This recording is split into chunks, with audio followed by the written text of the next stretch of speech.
Alright guys, and welcome back. Today we're going to be spawning in, and it looks like there is going to be an obsession in the bottom left, and we're going to be playing Thompson House. Now, Thompson House is one of the best maps in the game for Survivor in Dead by Daylight. It's going to be very hard for the killer. Based on the fact they didn't have Corrupt Intervention, I'm going under the assumption they spawned away from me.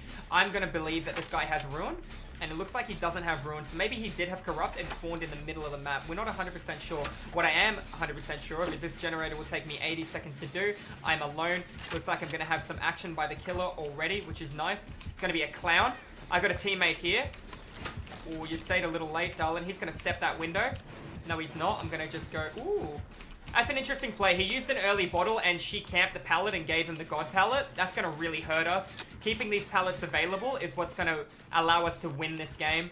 If we start using all these pallets and make a dead zone, it's going to be really catastrophic for our success. Looks like he's seen her. Now, you don't have to be worried about taking an M1 if you're preserving something very strong and it is your first time being caught. Now, I know he didn't take a long time for it to come from over there to over here, so I don't believe he regressed her generator. I feel obliged to complete that generator over there based on the fact there is now only a window to utilize against the clown. I don't know what kind of add-ons he has, as if he has the Solve It Jug exhaustion add-ons, but we're going to have to try and walk in his cloud of smoke so we know for the later game.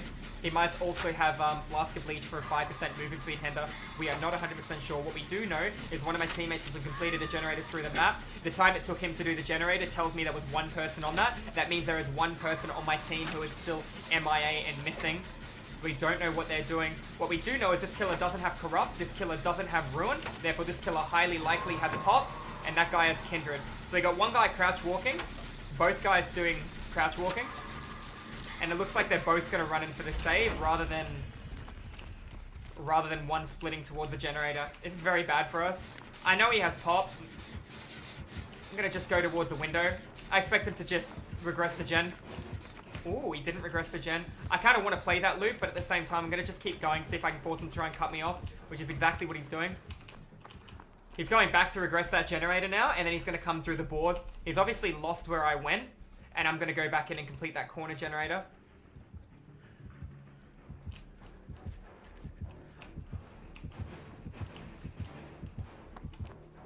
I'm going to go right back in for it. Now, if this generator has large red sparks, I know it was Pop Goes the Weasel. If it doesn't have large red sparks, then that's a different story. It has red sparks, and I know it couldn't have been Surge, therefore, it has to be Pop Goes the Weasel. So this clown doesn't have Ruin, this clown doesn't have Corrupt, but he has Pop. So he might have Pop, Surge, Sloppy for consistency. We're not sure, we haven't been M1 by him. He came straight across the board towards me. I had completed a generator, so it might be Barbecue and Chili. I didn't hear Thrilling Tremor, therefore it's not Thrilling Tremor. So let's continue to work on this generator. He's found an Obsession, he's going to be chasing the Obsession. I'm going to be applying pressure back towards Claudette's generator. Now, the good news is we heard two different people scream, so two people are in chase, meaning one person is MIA. That one person could be applying pressure towards a generator, while I am also applying a pressure to a generator in the corner of the map. Now, unfortunately, this does make an area where the killer doesn't want to come, based on the fact there are no generators. He did break one of the two pallets here, but now if I get injured by the killer, where do you think I'm going to run? I'm going to run to this corner of the map. That way I pull him away from all form of objectives. We had one person doing a generator on the right. That's good. I don't think that was Claudette. The generator was too far away, so Claudette was out in the open. I don't know why she's walking right now. Going to try and apply pressure towards this generator down here. We can see the cloud of smoke. I still don't know if he has a Solve It Jug. Kind of want to find out. No Solve It Jug, no penalty. Looks like a 15% hinder. He's going to take him to the shack, which is a phenomenally strong loop. Two people on a generator, three people on a generator. We're going to get this generator done at lightning speed. I'm going to leave when the gen's about 80% complete and try and take a body block hit for this other guy. In fact, I might leave a little earlier. I know there's one door across the map, very far away with a dead zone in the center. I know the gen's more than halfway done now. I think this is adequate time for me to come in, force the M1. I do have Dead Hard as well. He can play the shack pretty comfortably. I'm just going under the assumption my teammate might not have Dead Hard. I'm going to wait. See how he responds. There's our adrenaline. We did take an early hit. He did have adrenaline, which is good.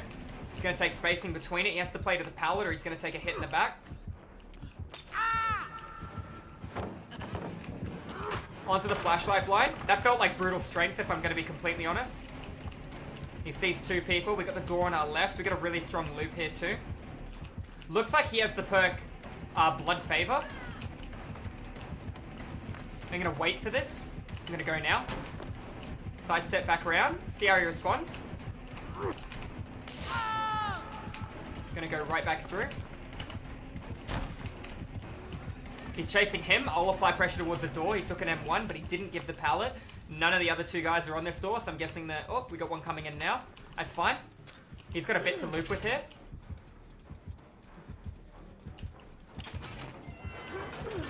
Looks like the killer's going to be committing to that because he is injured.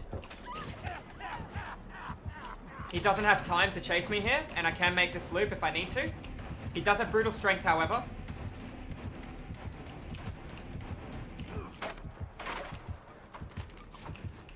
My teammate is injured. How does he respond to this? I will take a hit if he comes to me. He didn't come towards me. That's fine. Alright, let's get this door prepped. He tried to make a break for it for the other door. He's going to be able to turn. I'm going to try and run towards him now.